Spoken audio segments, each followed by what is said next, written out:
And you know, it has just been such an active season. It was very active last night. It's pretty significant. I was watching you. Absolutely, yeah. We had a lot of tornadoes, and because we've had so many storms, we also had a whole lot of trackers out. So we had all of our team we brought in, also some of our team from our sister station in Tulsa at Channel 6. And all hands on deck. Yes, Jim Gardner and Bob Mills, Sky News 9. So we had a lot of tornadoes, and you can see there's just some of them.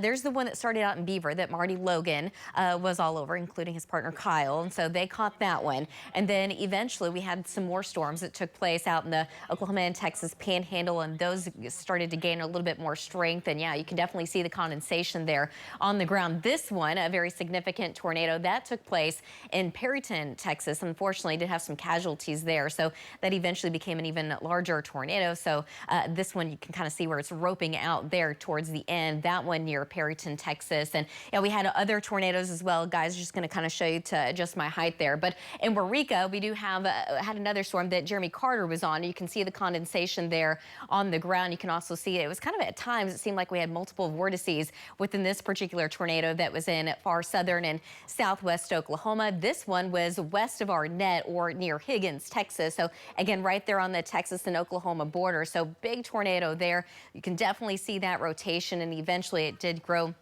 a little bit larger. You can see the condensation all the way down to the ground, and it looks like it's rotating pretty quickly there. So we had a lot of tornadoes yesterday. That one definitely very scary looking as it was in western Oklahoma. Now let's go ahead and go to Lynx 1. I'm going to show you where all the tornadoes that really took place close to us. So again, that was out to the west and also in parts of southern and southwest Oklahoma. So there's where the tornado reports are, but we had more than just tornadoes. We had a lot of wind, a lot of rain, and a lot of hail reports as well. And this one sent in from Lawton Rebecca Ray. So that's easily, I would say, tennis ball size hail there. This was a gust tornado that took place in Norman. So we had a lot going on in the metro as well. Maximum wind gust of 84 in Norman at the Mesonet site, 40 in Oklahoma City, also in Guthrie, but a 64 over there in Hobart. And we are still dealing with power outages in the metro. Most of those, of course, in south central Oklahoma, just south of Ardmore, and also out near Perryton. Over 4,000 customers without power. 24-hour rainfall totals. We did obviously get some rain here in the metro. Some of the heaviest storms were just down to the south and also in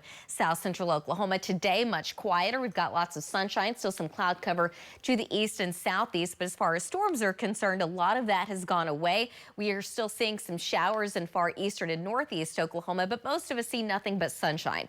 This is our Integris camera, part of our Lucky Star SkyCam network. 79 degrees, a light and variable wind, temperatures in the upper 70s and low 80s for most of us right now, with that wind coming in out of the north between about 5 to 15 miles an hour. So pretty quiet right now, but what we will be watching is anything taking place in Kansas later this afternoon and evening. We'll have the potential of eventually moving into the Panhandle late this evening and into tonight. But what I'm going to do is I'm going to go ahead and skip forward today because I think most of us are going to stay pretty quiet. That is until we get into tomorrow. We're looking for another storm system to impact most of the state. So starting our FUTURECAST at 5 o'clock late tomorrow afternoon or early evening, and it looks like we could see some more significant storms out in the Panhandle that will make a run for western Oklahoma and eventually move into central Oklahoma, including the metro by late tomorrow evening and into tomorrow night. Right now, the best timing, probably after about 8 o'clock. And then after that, more rain and storms move across the state. I think the higher potential of seeing some storms will be mainly along and just north of I-40.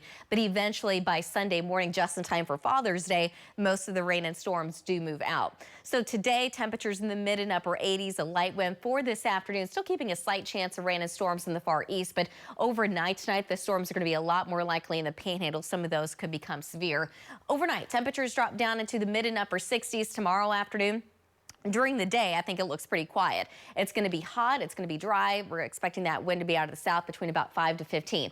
During the afternoon, just a slight chance of an isolated shower or storm in the far west and also across southern Oklahoma. But tomorrow evening and into tomorrow night, I think it's a lot more likely from west to east, especially the farther north of I-40 that you go. We're going to have that chance of rain and storms, and some of those could become severe. Right now, overall, we're going to be in that low threat category. Still a low threat for tornadoes. I think that would be more isolated and more so towards the north and west, and that's where we could see the larger hail, up to tennis ball size hail in the metro. I'm thinking up to golf ball size hail. As far as wind is concerned, again, maybe 65 to 70 miles an hour, but the farther north and west you go, once those storms get initiated, I think that's where we're going to see the highest threat. But by Sunday morning, the rain and storms move into eastern Oklahoma. For Father's Day itself, it does look dry overall. It does look nice with temperatures in the mid 80s, and then next week looks pretty quiet. Lisa, back to you.